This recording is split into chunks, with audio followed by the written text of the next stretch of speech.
Hello everyone, welcome back to the channel. My name's Gary. Welcome back to the live stream. I hope you've all had a good week. I hope you've all had a good weekend. It's been an interesting week, really interesting week, and we've got a lot to discuss again. And I didn't think we would have, but I just think I'm buzzing. I'm really buzzing after this week, and I'm glancing at the chat in front of me right now, and I can see, Robert, you put this on just before, obviously it came on, but after watching the way Declan Rice served, after watching the way, Declan served Rice twice, my expectation for England just went up. And I tell you what, you could not have hit the nail on the head more in regards to why I've put the title as I've put tonight and what I want to discuss, because, yeah, I mean, I was watching that game, particularly with, Saka. Saka is back, and Jesus Christ, how good did he look?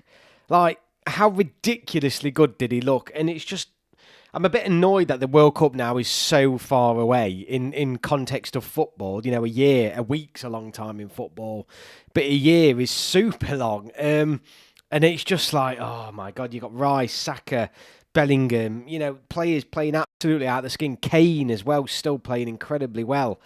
And it's just, I wanted to ask, you can see the Q&A this week is, are we stacked or are we overhyped? And I almost want to invite people who aren't English fans into this tonight. So if anyone's been joining these live streams and you're not subscribed or you've not commented yet because you're not an England fan or whatever, please comment tonight, because I want to know. I mean, I think, one sec. Getting all excited. I needed a brew. I think we're stacked. I think we're absolutely stacked. And I think if Rice... Rice is probably one of those, though, I'm saying it now, I have slated Rice for England, particularly over the last tournament at the Euros, because I thought he was terrible. I thought he was shit. But if he can find 50% of that form... He's coming home. I mean, imagine him and Bellingham in that sort of form together, and we know we've seen him together, but truly in those sorts of forms with Thomas Tuchel in charge, getting the best out of him, Saka back in that squad.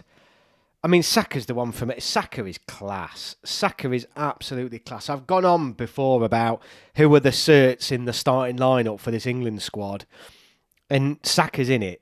Kane, Saka, Bellingham, Rice, Pickford. I've picked those five out, time and time again.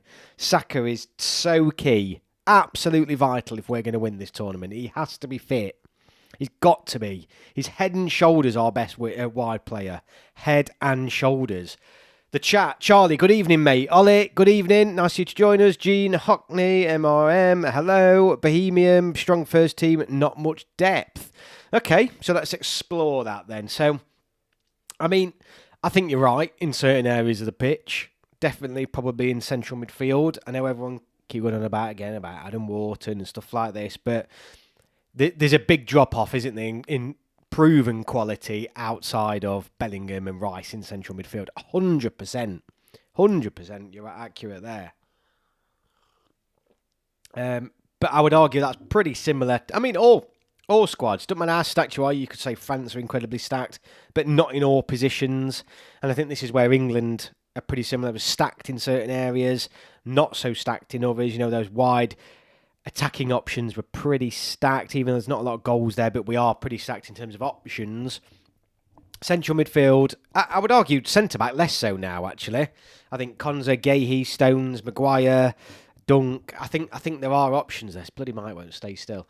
We've got more options there than we had for a long time, it seems. So I'm not massively worried about the centre back position, and I have been, over the past few months. But central midfield is a worry for depth. Absolutely agree. But come on, I mean, how good was Rice and Saka in particular the other night? They were unreal. And we just need that. Kane is Kane. And I think people in Germany are finally starting to appreciate him. He is goals, but he's more than goals, isn't he? He's far more than goals, and he always have been. I hope Palmer can get back in form. He's forgotten how to score goals for a while now. I mean, you chuck Palmer into that mix, playing like he was for nearly a year. Let's be real, year and a bit. He probably should have been starting much more of the last Euros. I mean, throw him in the mix, playing his best form as well, and you just think, how's it not coming home? Honestly. Now, I know that may seem that I've answered the question for a lot of people in this chat, or some of you are going to say, right, we're overhyped. We're overhyping ourselves. And I do think that's a little bit of the case. You know, we're not walking to any sort of World Cup. I think I said in my last live stream, actually, I put us as fifth favourites for the World Cup. I think the bookies will have us higher. I think the bookies will definitely have England higher than what I'm putting them. But I put Spain above us. I put Argentina above us. I put France above us. And then I think England, Germany, yeah. Joint fourth favourites. I'm going with that. But I think the bookies will have us higher than that. If Kane is injured, though, there a year is a long time, like you say. Perhaps Delap could emerge, yeah, and that is the beauty. I mean, some of these players you don't expect the form to dip considerably. I mean, Declan Rice, Jude Bellingham, Harry Kane, Saka if he stays fit, and Pickford. These are players that have been doing it for a decade. Well, it seems like a decade, not all of them, obviously, but a lot of them have been turning up regular. And you don't feel like they're going to have a sort of dip. What separates the truly top talent in this England squad or potential England squad and those that are, away from those five players is that consistency every single year. Not 8 months in a row. It's not 6 months in a row. It's year after year after year after year after year. And year after year after year after year, those five players for club and arguably country have always done it.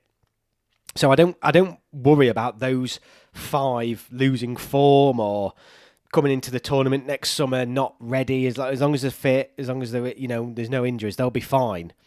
But then you throw into that, there's going to be surely there's going to be other players who emerge. We've got the Euros under 21 this summer.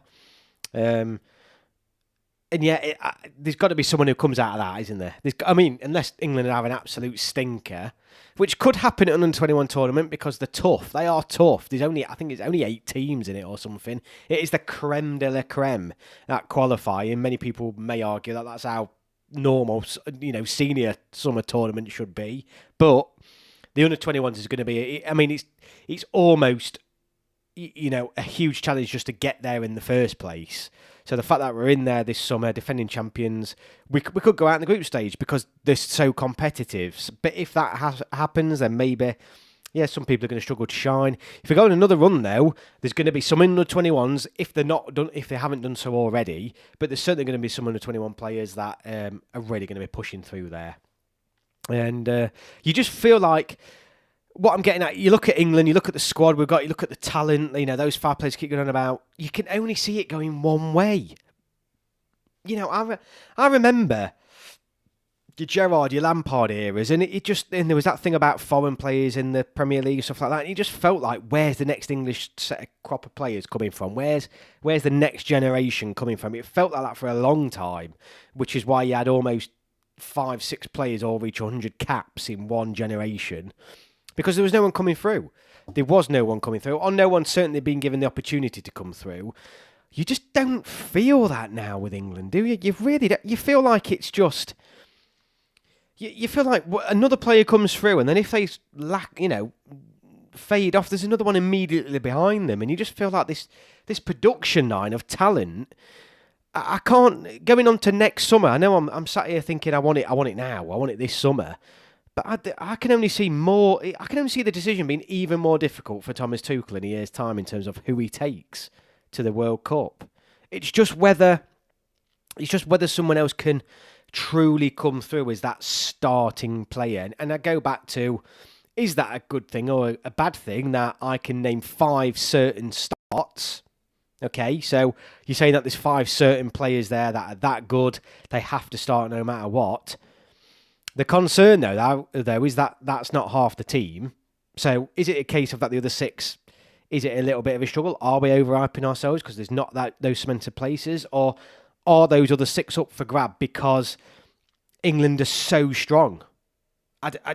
so you can look at it both ways in the fact that I'm saying there's only 5 certain starters. You can look at it, okay, there's not enough talent coming through in the other areas that are truly cementing the place, but at the same time, there's too many that could claim a space, is arguably what you could say as well.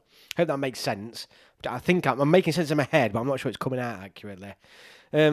Definitely going to discover a new talent between now and next summer. I didn't even know Bellingham until that game against Iran in the Qatar. MLS has basically just come out of nowhere. Yeah, it's going to be class. There's going to be other players come through, absolutely right. And there's going to be some players making moves as well, isn't there, this summer? Including a goalkeeper. I think and I go on to this in terms of Jordan Pickford's number one. You know me, I'm the biggest. I've called Jordan Pickford the best England goalkeeper ever on this channel. But ultimately, he's getting older now. But I think there's potential moving forward that someone else could cement that place. There's some good English goalkeepers coming through. If you reckon that England are 4th or 5th in the world, that surely suggests semi-finals rather than winners. Well, yeah. Yeah. Beamium, yeah. I mean, I'm not sitting here now. No, I'm not. I'm not sitting here now thinking we're going to win the World Cup. And realistically, I don't think any England fan, no matter how stacked we are, look, we could have 11 players. We could have those 5 a start. We could produce another 6 talent over the next 6 players. Over the next 12 months that are just that good. They have to start. So the starting 11 picks itself. They could be that good, alongside everything else in the background as well. All the talent. We could be that good, and I still don't believe we would win the World Cup, because how can I, as an English fan, how can I, as an England fan, ever feel with confidence putting us 100% favourites as going into win a World Cup? I just can't see it. But I can be as bloody as optimistic as I can be. But yeah, ultimately, I do think those teams. I think those teams are better units at the minute. But I think in terms of individual talent, I think he's got it. Bellingham played in the games in the 2020 Euros. He did. I think the thing is what Bellingham did do. In fact, no, he did have a really good. I think he announced himself, didn't he, really, at the World Cup, and that was the build-up for him, and he scored the opening goal, from what I remember, against Iran, and it was a tournament where it was all, the talk was over, and he just delivered, didn't he? And I think that's probably why, Robert, you've lost track there. Josh, evening, mate. Channel member now for a number of months. Thank you so much, mate. Hugely appreciate it. AJ, hi mate, good for joining us. CFFNM47, nice for you to join us. I'd not say that too often, but I'll call you CF, mate. Palmer would be a valid case in point there of what you've said. Yeah, I think it's just with Palmer. He's got to come back in form, hasn't he? And this is where it's not a flash in the pan. And that is, and I'm not saying it's a flash in the pan. He did it for, he's been one of the best England players in the past couple of years, hasn't he? But the best of the best in terms of those players who cement themselves as an automatic starting, because even Foden's not in there now. He's not, but those players who have to start, he's got to do it week in, week out, year after year after year. And there's been a couple of months now where he's dipped probably too much. Yes, your badge colour has changed, mate. That's right, yeah. You'll notice, if you go on your membership thing, you'll get different colour badges for how long you've been in and stuff like that. So, yeah, it changes. I might change it up, actually, so you guys can actually realise it. I can put numbers on it and stuff, so I'll have a look. But there's 2 or 3 of you now that have been members for a while, so thank you so much. He scored the opening goals of the last 2 tourneys then. Interesting. Announce is a good word to use exactly, Gary. I think it's just... I think Palmer's probably the one that you look at and think he's probably the most likely. I mean, some people might think I'm talking bullshit about those 5 players. Some people might... I mean, the other players you might chuck in there is Trent, maybe, but I think there's still a lot of people, depending on his position. Is he a guaranteed starter? Is he everyone's guaranteed starter? I'm not 100% sure he is. I think those 5 are, but I'm not 100% sure Trent is, even though he's good. But maybe Trent. The other one is probably the closest, is Palmer. So you're looking at Trent and Palmer. Maybe they're going to... I mean, Trent's probably the closest now in regards to his just fitness, isn't it? He's going to be there. Particularly with that position opening up because of players, coming towards the end of the career, whatever. Palmer, it's just how he fits in. Gordon, I think Gordon's got a chance. Gordon's definitely got a chance. Josh Phillips, there you go, 6 months in the squad. Get Reece Cole in the England squad immediately. I mean, Reece, it's just fitness, mate, isn't it? It is just fitness. Got to drink my tea before it gets cold. Yeah, it's fitness with Reece James. I didn't exactly think much of Palmer at the Euros, but he scored in the final. I mean, he didn't get much of a run out, though, did he? He didn't really, from what I remember. He never got a... I don't think he started a game at the Euros, did he? He always came on as a sub. I mean, Anthony Gordon, he's probably the other one. You know, all right, let's create a little list. Trent, Palmer, Gordon, and that means obviously a couple of players might be competing for the same position there. Trent, Palmer, Gordon, and... do we chuck in Reece James? Are they probably the next 4 players? I mean, Foden, let's chuck Foden in. It's probably one of those 5 players. I mean, the thing is with Foden is he's had plenty of opportunities, hasn't he? He's had plenty of opportunities in an England shirt, I mean, and at club level, and he's gone. I was going to make a video, actually, on what the hell happened to Mason Mount, but then I just got bored writing it, and I didn't bother. On the goalkeepers, Trafford is having an incredible season in the Mate, Josh, I'm just going back 6 months as a member. Honestly, mate, legend. Thank you so much. I mean, how quick has that gone as well? On the goal kicks, Trafford is having an incredible season in the Championship. Just need to see him replicate that in the Prem, though. He didn't start, but was our most used sub. Gordon isn't a guaranteed starter. Rashford started over him against Albania. Yeah, I mean, I haven't even discussed Rashford. But this is the thing. It's like... I can't see Foden or Rashford ever getting into a position now where they're going to guarantee that we're not going to see Rashford or Foden get any better. We've seen who they are as a player. It's just that consistency. I think they've been around the block a long time now, both of them. And we've seen the level of consistency. Nothing's, I think, is going to change in respect to them. They're both fantastic players. I think they're always prone to those lapses in performances, particularly in an England shirt. Well, and at club level as well, we've seen. So I can't see them two being close to guaranteeing themselves a starting position with England. I hope I'm wrong. I massively hope I'm wrong, but I just can't see it. Palmer seemed to have made a difference or impacted the game once he came. I thought he was quality every time he did come on. But I would argue he didn't have enough time. I'm sure there was plenty of times when he was brought on with the last 10 minutes or something. Yeah, mate, legend, Josh. Thank you so much.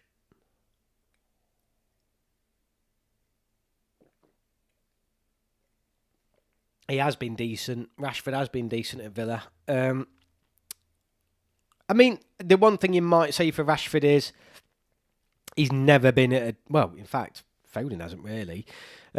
But Rashford's never been at a different club. Is this going to transform him? But it's very rare you see a player who's been around the block as long as both of these two players have, and all of a sudden start producing something that's, in terms of consistency, hugely different or quality. And they're both amazing, but they just don't do it often enough. And again, like I said, I hope I'm wrong. But I think Gordon, arguably, has been one of, if not the best, English players in the league this season. Foden's been a library. I haven't heard one think, no, mate, you're right. Absolutely right. I can hardly watch the Prem because my local clubs are top of the league. Okay. I'm with you. I mean, let's be honest. The Premier League this year is just shit. It's over now with however many games left to go, but it was over 2 months ago, both in terms of the relegation and the title. It's been the most boring Premier League in a long time. Absolute long time. I mean, let's talk about Rice just for a second, because I've not even mentioned the free kicks, have I? I mean, who's on free kicks? Right, let's paint the picture, everyone. Let's say, I'm not going to push my luck. Let's go semi-final. We're in the semi-final against Argentina, the defending champions. It's 0-0, or we're 1-0 down. No, let's go for 0-0. No, let's go for 1-0. We're 1-0 down, so we need a goal. Yeah? We need a goal 10 minutes to go. The ball, we win a free kick on the edge of the area. Let's say, just hypothetically speaking, anybody can take this free kick in an England shirt. Who we picking? Who we picking? Who are we picking? Barnet and Exeter, going at it in the chat, love it. Who we picking for the free kick? Is Trent a free kick taker? He is, isn't he? Good free kick taker. Who else we got? I mean, who else have we got? I swear there's more than what my brain is currently computing now. Who's England's free kick takers? Like in terms of from a threatening position. I know Trent's taking a few. Oh, Reece James could take one. He scored one, didn't he? You've got to throw Rice in now, haven't you? Palmer, okay, yeah. Who's taking it then? Who is probably the guy who can score against one of the best goalkeepers in the world? So you're going for Rice then. Anthony Hardigan. No, Rashford. He can, I agree, but it's like he takes 20 and only one's flying in top bins. Reece James, Luke Shaw, yeah. Yeah, it's just, who do we want to see stepping up, genuinely? It's interesting, isn't it? I mean, Rice's record at free kicks earlier this week were shambles. Well, not shambles, but he just wasn't a free kick taker, was it? No one knew he had that in his locker, but it was insane, those goals. So he's got to chuck himself in there. But yeah, I'm just thinking, who would I want on the end of it? I think maybe a little up and over, maybe a Reece James, but a bit further out, Declan Rice, maybe. Trent, Rashford, if it's probably even a little bit further out, because if he puts his laces through it to get it up and over. Some good players there. I do think Rashford will be probably my lowest down. I think I've seemed to see too many go over the bar rather than De Bruyne away. Dan Sparks, are you just naming low league players now, AJ? Let's go with realistic people who are likely to be on the pitch. But yeah, I just think he's great. It's great for England's perspective that he's done that. And who thought he had that in his locker? But it was his wider game as well. But Saka, honestly, he is world class. Saka is world class. Classic is classic. It's because I've read Bohemian's comment out, then I read it. Saka is 100% world class. I absolutely love the lad. He's quality, absolutely quality. He's just, he's come back from injury and he was just unreal. Absolutely. I think the only thing I'm worried about is just protect him. Got to be Rice or Trent. He probably has now, hasn't it, mate? You're absolutely right, says Will. Bend it like Deckers. Give it a year or two and Kamari Doyle will be already played for the under-20s. That's what I mean, Josh. I love... There's a lot of people in here. Josh, you're definitely one of them who really champions the players coming through. But then this goes back to Tuchel. Is that going to cause us a problem? Because Tuchel, he's not going to take him, mate. He won't. Unless he absolutely storms it. Tuchel's not in the market, mate, for up and coming. I think anyone in the under-20s, even dare I say someone in the 21s, I think a lot are going to struggle to get in this squad in 12 months' time because he wants the been there, done that sort of squad, doesn't he? Well, that's certainly the impression we've been given in these very early stages.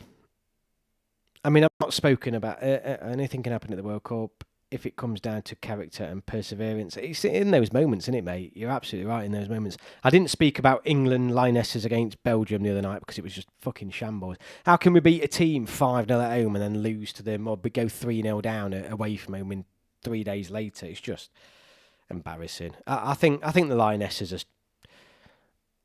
They're not winning the Euros this summer, are they?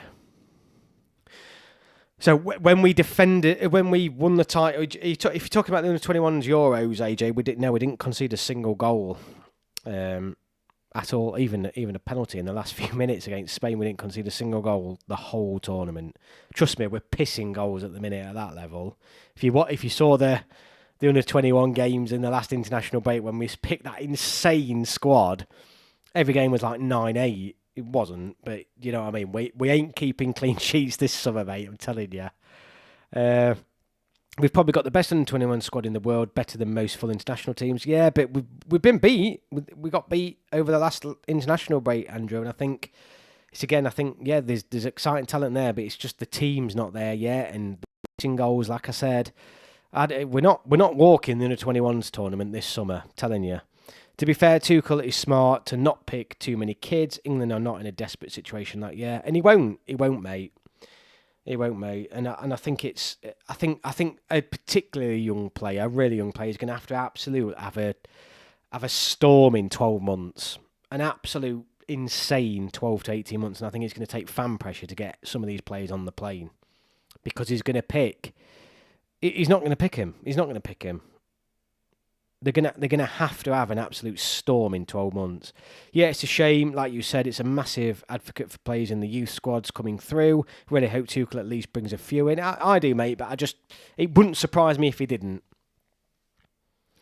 I don't care about women's football. I saw the final, says AJ. Fair enough.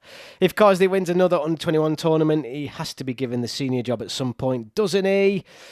Yeah, I mean, I wouldn't.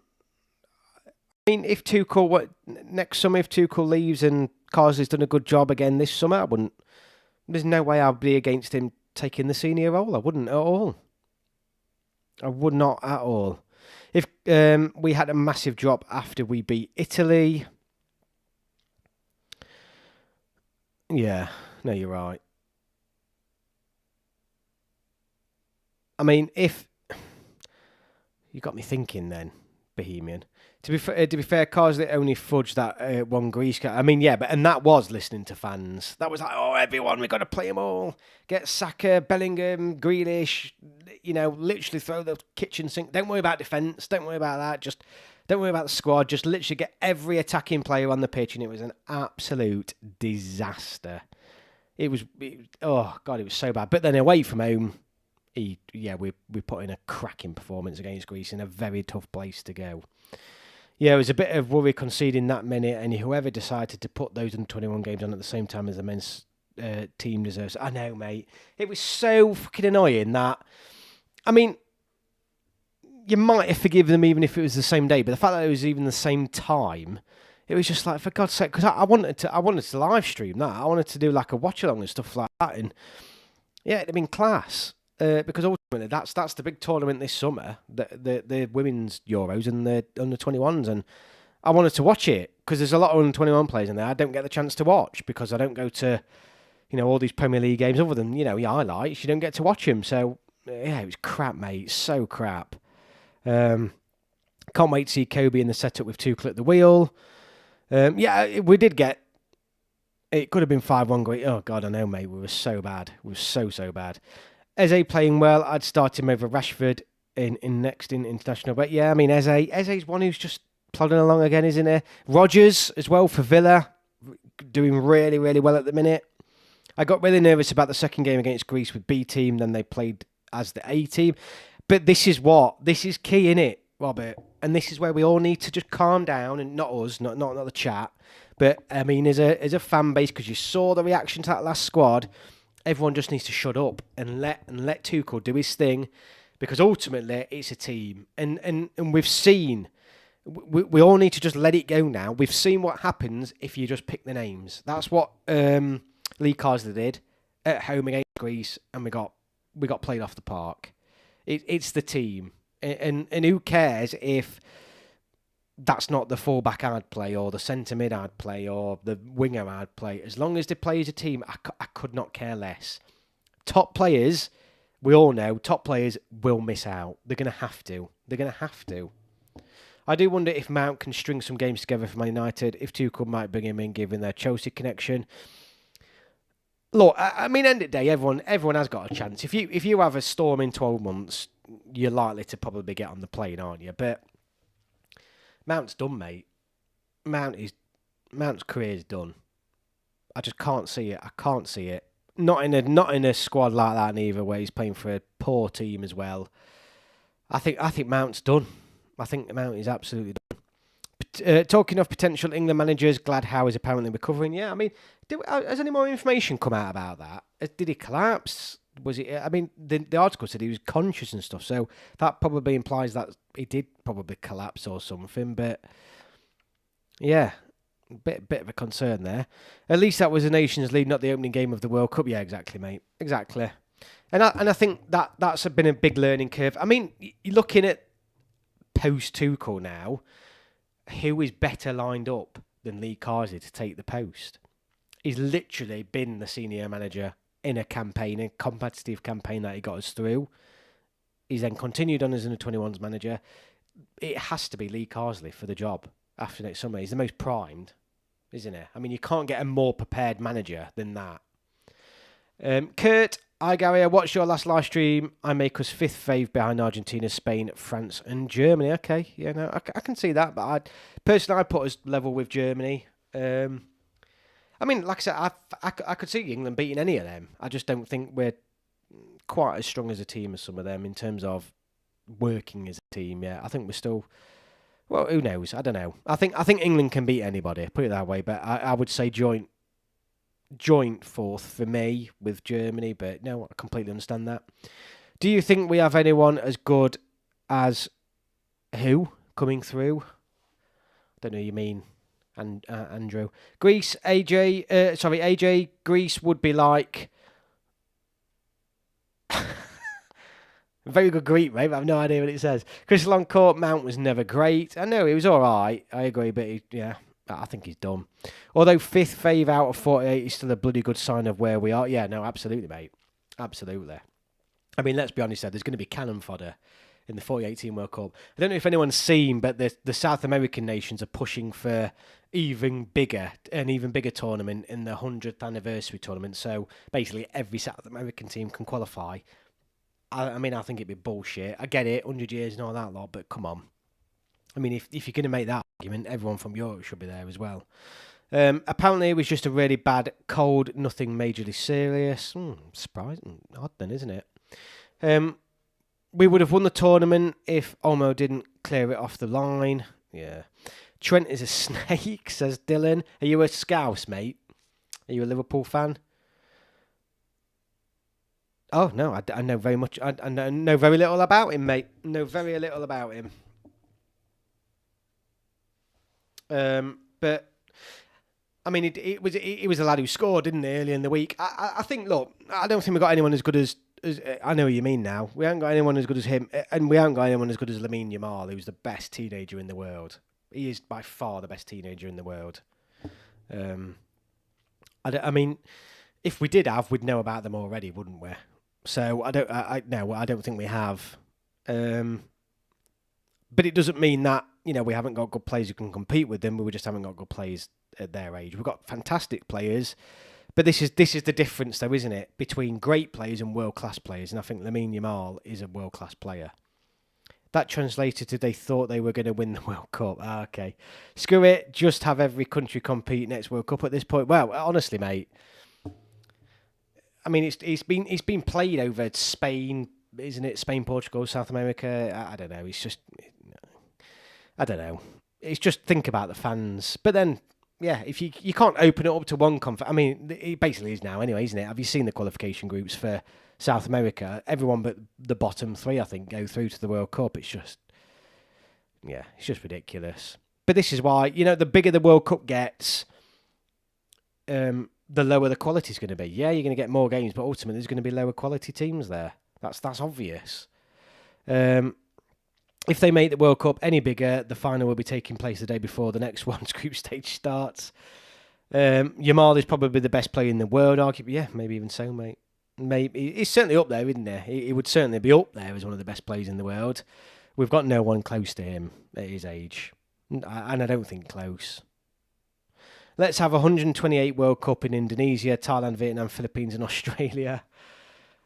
I mean, there's an argument where you could do a tournament over a long period, like over a 6-month period. You could technically do that, couldn't you?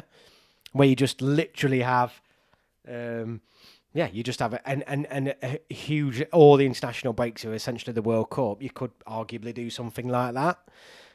But I can't see how it's fair, though, that it expands so other confederations have every single team that go there for 100 years and Europe wouldn't. It just wouldn't make any sense to me, that.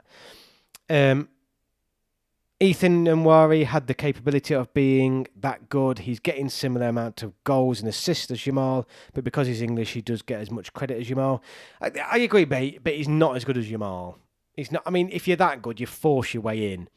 He's got potential, absolutely, but I think to a point, your talent shines through. But I agree, he needs more opportunities. But you mean Jamal is.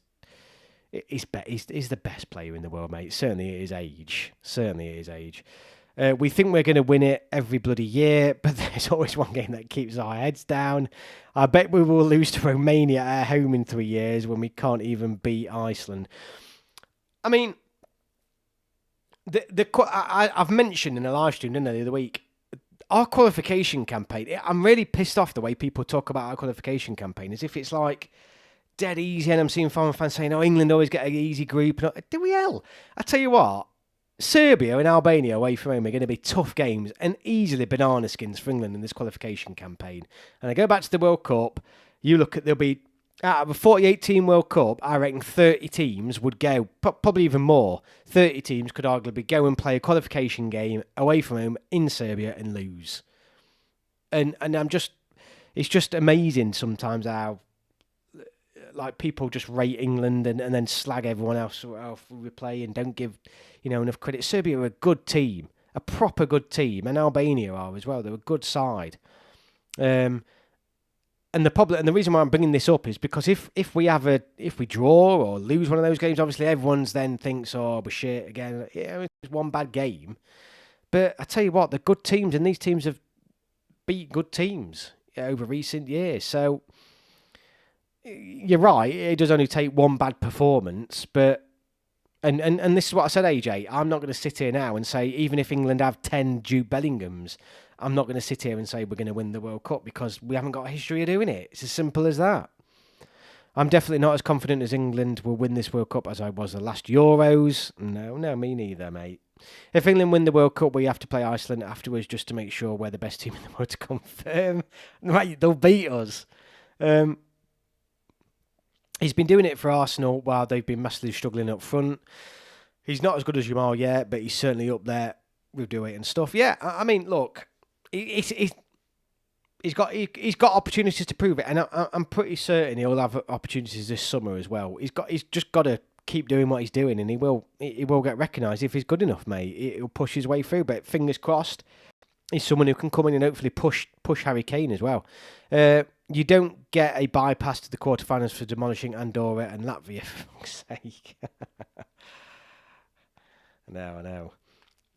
Albania were impressive at the Euros. We didn't even play well against Serbia. That's what I mean, though. They're good teams. And I'm really pissed off when I watch. I think there's some channels, I don't know. I've been watching some stuff on YouTube, and particularly like foreign perspective of England's going, they're like, "Oh, of course England's won, and they've already at the World Cup and blah blah," and just dismissing these teams. And it's just like, and then the reason why I'm pissed off, because if we lost to Serbia or something like that, everyone will be like, "Oh, we're not as good." England fans overhyping themselves again. It's like, well, no, it's because Serbia and Albania are good teams. They are good teams. So everyone needs to chill out if we don't get good results, but then also put it into perspective as well.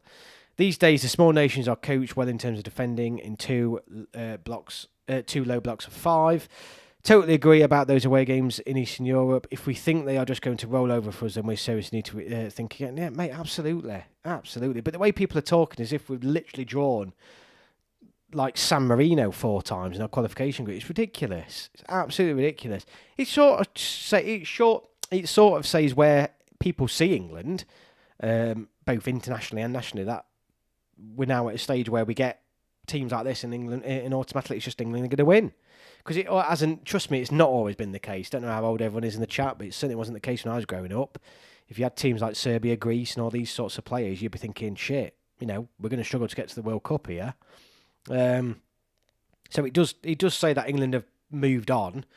But yeah, they're not gimmies. England have earned that right to have easier groups. Hate it when people make excuses for each game we win. Like, for example, his weak Germany team. Exactly, mate. It's bollocks. It's total bollocks. And yeah, and ultimately, you do win the right to be a top seed in a group. You're absolutely right. But I don't think it's as easy as what people are making out. Having said that, I wish we had the new Champions League format for the qualifiers now. It would be more fun to play France, Italy, Spain, Germany, and if you miss out on automatic qualifiers, absolutely great. I mean, the problem is with Europe is there's just too many teams. There's just too many teams. I've said before, the South American qualification campaign is the best because it's the most exciting because they're all playing each other. They're all playing each other. The top teams are playing each other. It's just so good. I've gone on about the Cricket World Cup before. The Cricket World Cup is just an amazing World Cup. It's so good. Everybody in one group. The top four then go through to the quarterfinals and so it's so good. Everybody plays each other. And it also means because everybody's playing each other, you end up with the best teams, the deserved teams as well that make it through. But the problem is just Europe and now the World Cup is just too big. They can't do it like that. I mean, the only other way is that you have like qualification for the World Cup in terms of a League A, a League B and stuff like that. But you can end up potentially a top team getting relegated in Europe to League B and then they can't get to the World. It just wouldn't add up. So it's just not how they do it, mate. You're right. But or is it done on seedings, FIFA rankings? But then is it arguably fair that some teams in Europe would never get the chance? There's no way to do it in Europe, but you're right. Ollie, the first qualification campaign I saw for England for World Cup 2014, the press were shitting themselves that Montenegro or Ukraine could beat us to top in the group. Exactly, mate. Honestly, that is... People forget.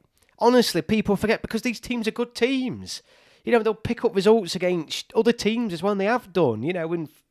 I've seen France, Spain, Italy, Germany. All these teams have been beaten by teams like Ukraine, Greece, Serbia. These teams that are just, not quite at that elite, but certainly a fantastic team that can beat anybody. And this is where England are at now. And I get pissed off when, particularly foreign fans, but England fans as well, are just saying, "Oh, England, look at that group. It's a piece of piss." Like, is it?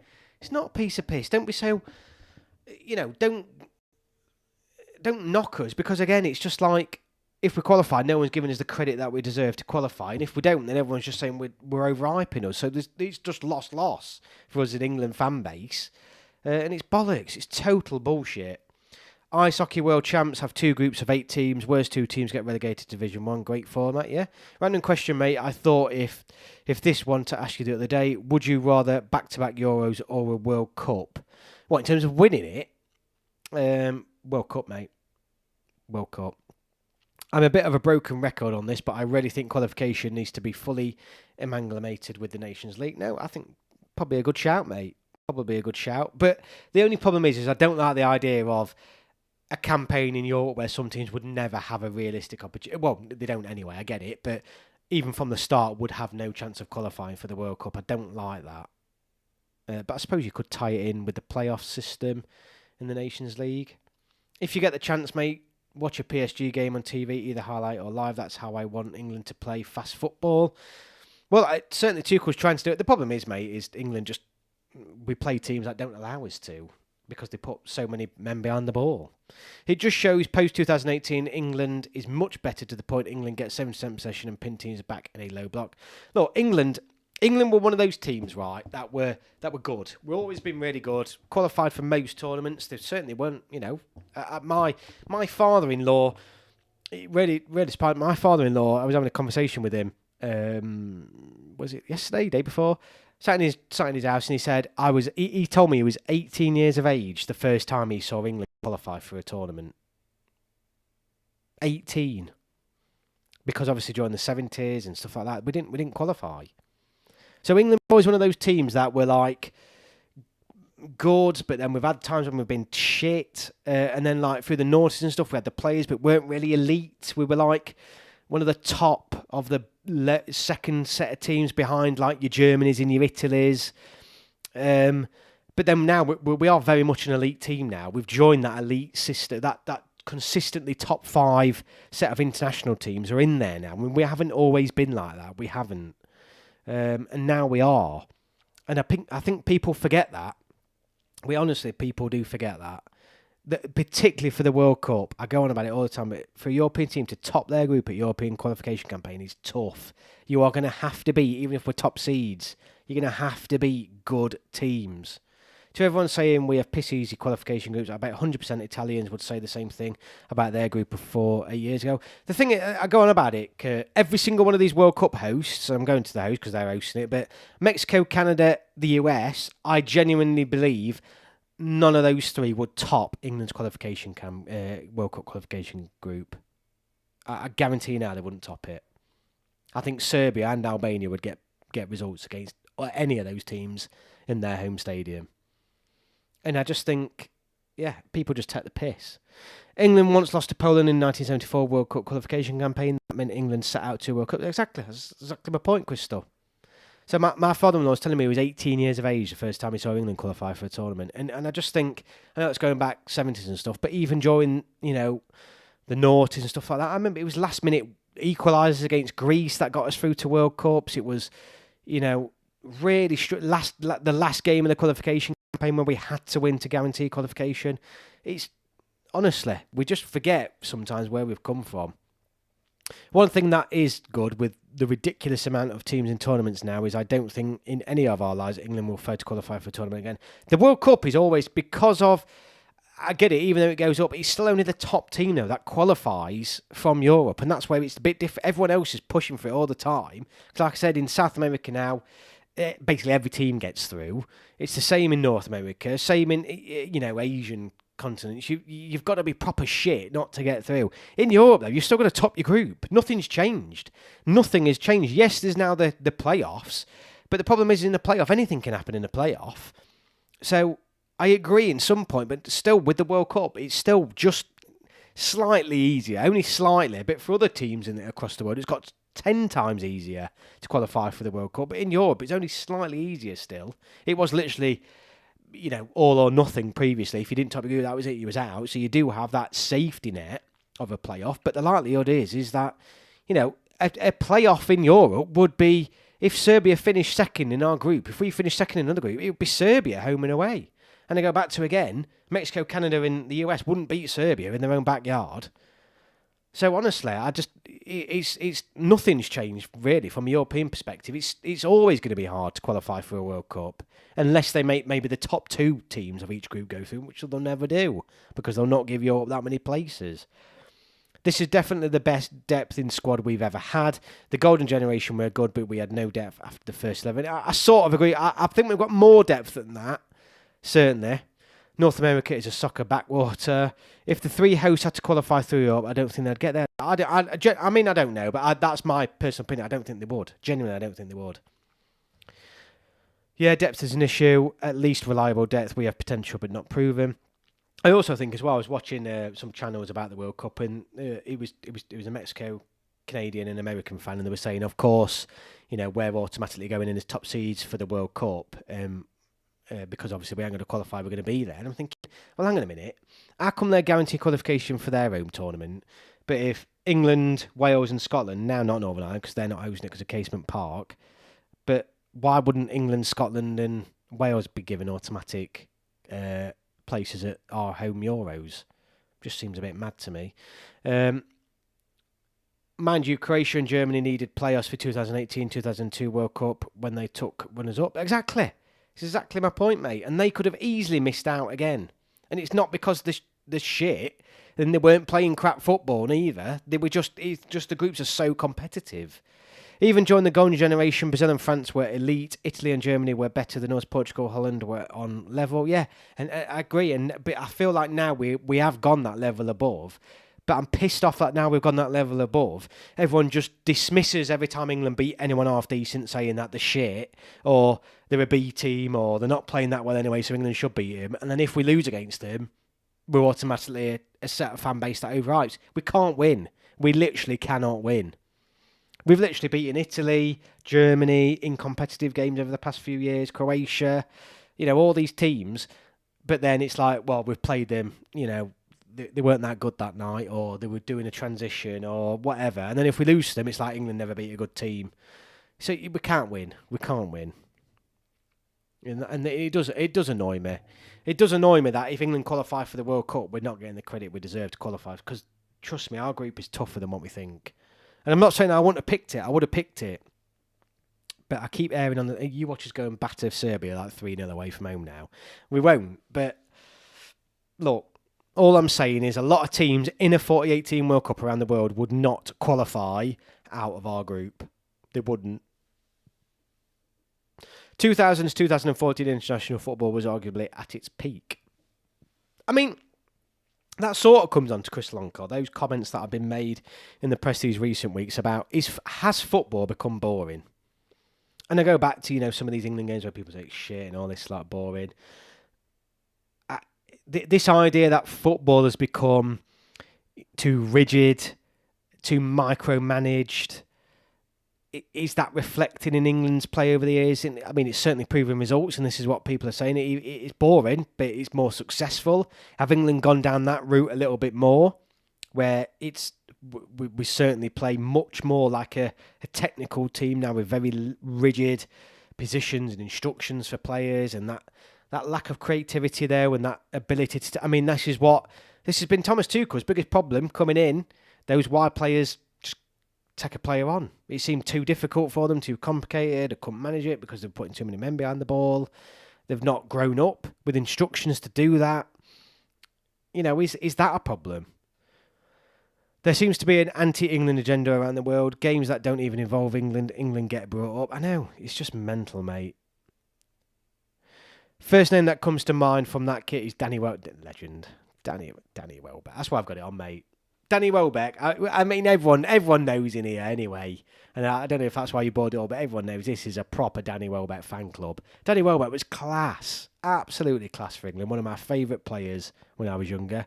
Warline, thank you for that, Pep. Yeah, it is Pep, but yeah, mate. I mean, the Euros was shit, wasn't it? And I'm saying that as an England fan. I cannot believe this is where we've come to. This is how much it's changed. I'm sat here saying that the last Euros was shit as an England fan, and we only got to our second ever final I've ever seen us playing. And I'm not saying for England, there's loads of good memories, but the tournament as a whole was shit, wasn't it? It was so boring. Like all the teams looked crap, apart from Spain. I mean, even England looked bad. I think sometimes we forget how boring some matches were in the past and just remember the goals and such. I agree, mate. I don't think it's as... Everyone does look back with a little bit of rose-tinted glasses, but I do also remember that wide players in particular, it was just a free-for-all. They just used to absolutely go mental. Some characters will blame British colonialism because they don't want responsibility. Welbeck, Chris Lonko. It's funny, actually, that kit reminds me of Welbs as well. I don't know, I love the Euros. I mean, great. I'm glad you did, Josh. Maybe I'm being too harsh, mate. Maybe I am. But I think it's mainly because every single England game was more, when we won and got through, it felt like more relief rather than me actually sat there enjoying watching England play. It was just stress. It was just pure stress. And it's always stress. I mean, how bad is everyone else? Because I'm honestly, I'll spend 2 years now talking to everyone in here, and we're all as a channel building up to the Euros. We've only done, as a channel, I've only done one full build-up to a tournament. That was the last Euros, because this channel's only been going 2-3 years. So when I started it was at the World Cup, so there wasn't much of a build-up. Then we had a whole build-up, didn't we, as a channel to the last Euro. So this is the second tournament where I've had a full build-up. So we get build-up, the passion's there, you get so excited, and then when the games come around, I'm just an absolute wreck. I'm just an absolute wreck, and it's like pure love watching it, but my stress levels are literally through the roof. Opening day of a tournament is literally a mix of excitement, sheer panic and stress, and feeling absolutely filth and like I want to throw up. And it's amazing when we win, but the feeling is just... It's amazing but awful at the same time. Mentioning Danny Welbeck, another player who wastes his potential was Daniel Sturridge. He had so much ability. I mean, Daniel Sturridge had a good career, mate. I saw a tweet earlier, and it was about... I think it was on the Champions League coverage, wasn't it? And it said underneath, 2 times Champions League winner. And then was like, this statistic... a tweet went viral where it says this statistic's a joke. But if you remember, Daniel Sturridge was a good player, mate. It was a good, solid part of that front three for Liverpool. Sterling, Was it Sterling, Suarez and Sturridge? They were a good team. He played well for England. I think Sturridge and Welbeck can both hold their heads high and say that they had a good career. They were part of that first generation that started to take England to the next level, I think. I love the Euros. Group stages were shit, though. Fair enough. The Euros was a poor tournament, but there was still some very special moments in England. I mean, no doubt. I'm not saying there was fucking loads of special moments. That overhead kick and that Ollie Watkins goal, Jesus. I would literally, when I go, I'll be remembering those things. I thought the Euros was a poor tournament, Chris Lanco. What I meant, some Italy and Netherlands had legends in 8 or 9 places in Euro 2004, 2008, 2006. So did Spain and Germany. Yeah, you're right. I can't quite say the same for recent cups. Bohemian, all about last-minute goals from England was unbelievably exciting. I'm the exact same as Josh Phillips. Ollie, Euro 2021 was pure enjoyment. Euro 2024 was a month of non-stop stress. Even the days we weren't playing, I was shitting it. Yeah, mate, it's just... I mean, we do it, don't we? Because we want it... We feel like that because we want to win so badly. But you get there, I'm just thinking, I worked myself into that much of a fucking frenzy. Sturridge rarely fit. Yeah, he had some injury problems. That Slovakia game took 5 years off. Mate, honestly. I mean, I went through every emotion in that Slovakia game. I think I literally collapsed when Bellingham scored that over a free kick. It was just like, Jesus, this microphone. Yeah, I just like, oh God, it was like, I remember it being limbs wherever I was, but at the same time, I was just like, I was on like the smallest thread of sanity I think I had left. I remember Sturridge's goal again. Yeah, class, wasn't it, mate? Do you think we will win tournament in our lifetime, Gary? Yes, Andrew. I've got to say yes, even though in my head I might be thinking no. I've got to say yes, otherwise it's just too depressing to think of that. But surely, at least even in Nations League, surely we've got to win something. Was having a wee when Watkins scored, can't believe I missed. No way. No way, mate. Oh, it was near the end of the game. You should have just waited. Unless you were bursting, mate. But Jesus, I'd have been gutted if I'd have missed that. Sturridge scored a great goal in the first England game I went to against Peru in 2014. It's class, mate. Good player. Just pisses me off we were a perfect 5 for 5 in the shootout against Switzerland, but only managed 2 out of 5 against Italy. I know, mate. Honestly, you watch those penalties back and you think, oh, what the fuck? I just, the Italy game, 12 beers, yeah, that's it, mate. That'll do it for you. Once you break the seal, mate, I go about 4 times an hour. But yeah, I mean, it was so good, wasn't it? That Ollie Watkins goal was just, I mean, I think the Ollie Watkins goal felt better, though, as well, a little bit, because I felt like we actually deserved to win that game. And that sounds mental. The Bellingham, I've said this before, it was just more relief. Because we didn't really deserve it, did we? I mean, we were a better team, arguably, over the 90 minutes and pushed for it, and Serbia just sat back. But it just felt like more relief. But the Ollie Watkins goal just felt like we deserved that. And it was just so sweet to stop us going to extra time as well, because no one wants fucking extra time. That's the one rule. I'd love extra time to go. The game finishes 90 minutes, just go to penalties. Trust me, nobody enjoys extra time. No one. The neutrals are all sat there wanting penalties, and all the fans are sat there thinking, just go to penalties, and don't. Everyone's just stressed. Sack extra time off and just go to fucking penalties. That Bellingham goal, I couldn't believe it. I went absolutely mad when he scored. Was so relieved. Yeah, that's what I mean. It's relief, though, isn't it? Relief was the overriding feeling. I think I'd weed myself once Watkins scored. Ollie, same happened to me during the first goal against Germany at Euro 2021. Rushed out of the toilet. Lucky to not get done for flashing. I have never watched the Italy final again, mate. I can't. I've not watched the Croatia game, Italy game, France game. I can't do it. That Watkins goal is my favourite moment in football. Seeing Exeter Academy graduate scoring a Euro semi-final for my country, wow, what a moment, generally teared up. Mate. I mean, look how buzzing we all are now, talking about. He's so good in it. Does anyone else just wake up, like, casually on a Sunday morning? But wake up this morning, made myself a sausage sandwich, sat on the sofa, all dead quiet, and I'm just thinking, sat on my own, I thought, let's get some highlights on. Let's stick that Ollie Watkins goal on. Let's watch England versus Colombia penalty shootout, and I'll literally just sit there and watch some classic England moments over the past 5 years. I do it all the time. I'm sure everyone else does it as well. Whenever England desperately need a goal, we must order Will to urinate immediately. Yes, mate. 100%. Yeah, next time we need a goal, Will, just go for a piss, mate. The Watkins goal was proof that England are finally winning games where we don't always play well like Germany used to. Yeah, and you could argue it's these moments, the Bellingham goal, the Watkins goal. I mean, in fact, no, England played well. I think England played well against the Netherlands. But that Palmer goal when we equalised against Spain, it's those bits of quality from top players that you need to win a tournament. I know what you mean about extra time, mate. Just get rid of it. Honestly, just get rid of it. No one wants it. Genuinely, no one wants it.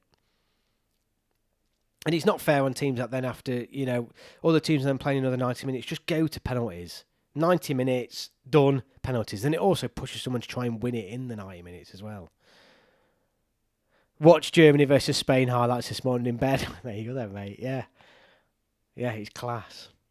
The amount of times I've watched that Watkins goal is probably unhealthy. I know. I do it all the time. The Colombia, I'll be honest with you, the Colombia penalty shootout is probably what I go back to more than most. Just felt like, particularly for my generation, just felt like a turning point. I kind of agree about scrapping extra time, but removing it kind of reduces the prestigeness of what penalties is. I agree with that as well. Yeah, I agree with that as well in terms of it's building up to the penalties. Can something happen? But it's just, I don't know. It's just something about extra time. No one wants to go out in extra. I mean, no one wants to go out in penalties, but at least it's fair.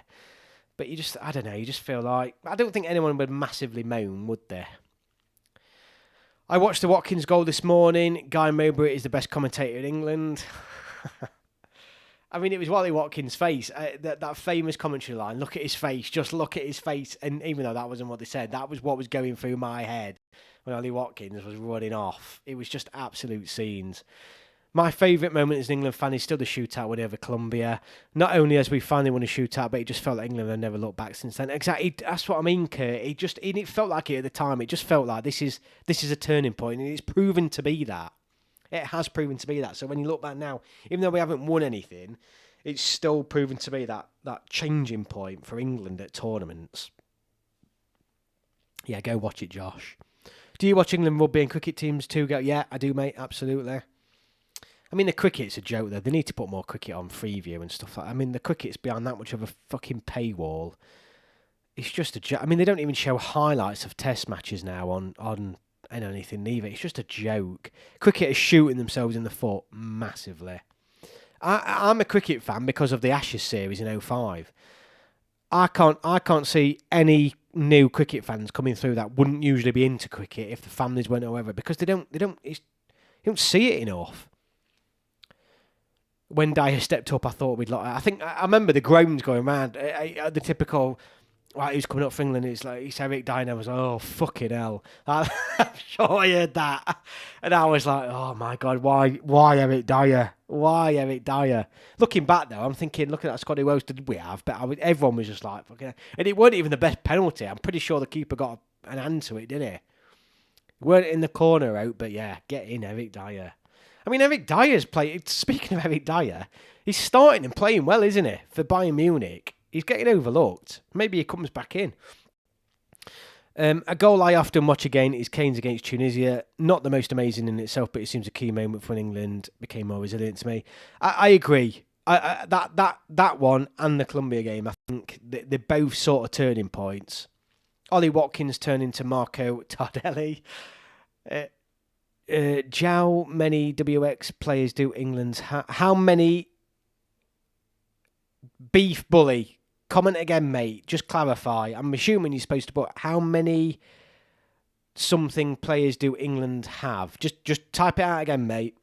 Josh Phillips, watching the highlights of that Netherlands game, nearly forgot about that Saka offside goal. Oh yeah, I forgot. Yeah, I forgot about that. England 2003. I've seen England win a World Cup. Yeah, it was class, mate. I remember watching that in the morning. Quality. I mean, there's World Cups though, isn't there? Then there's World Cups. There is World Cups. And the Cricket World. I mean, the Cricket. How fucking good was the Cricket World Cup, by the way? Obviously, if you're going to go mention that, you've got to mention the Cricket World Cup as well. That was absolute scenes. That was.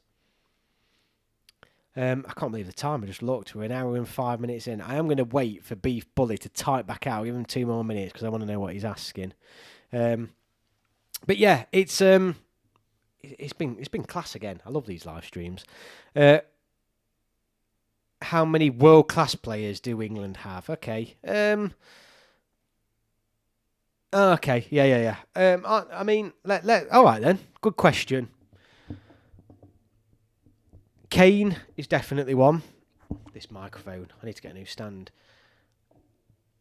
And the thing is with world class, right? Is it's people often say the bar for calling players world class is too low. And you're talking about players who can probably do something on their own. Consistent. I mean, Kane's world class.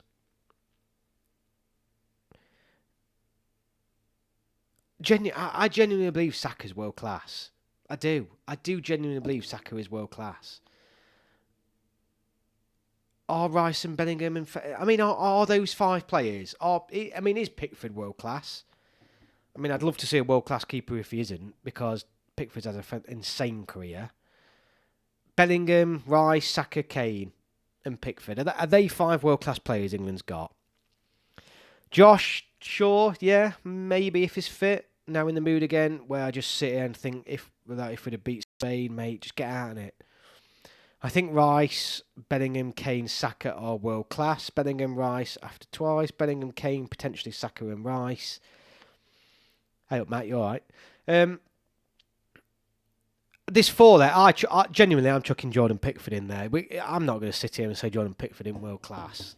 It's quality. Look at the state of goalkeeping in this day and age. Pickford's world class. Pickford, Bellingham, Kane, Saka, Rice, 5.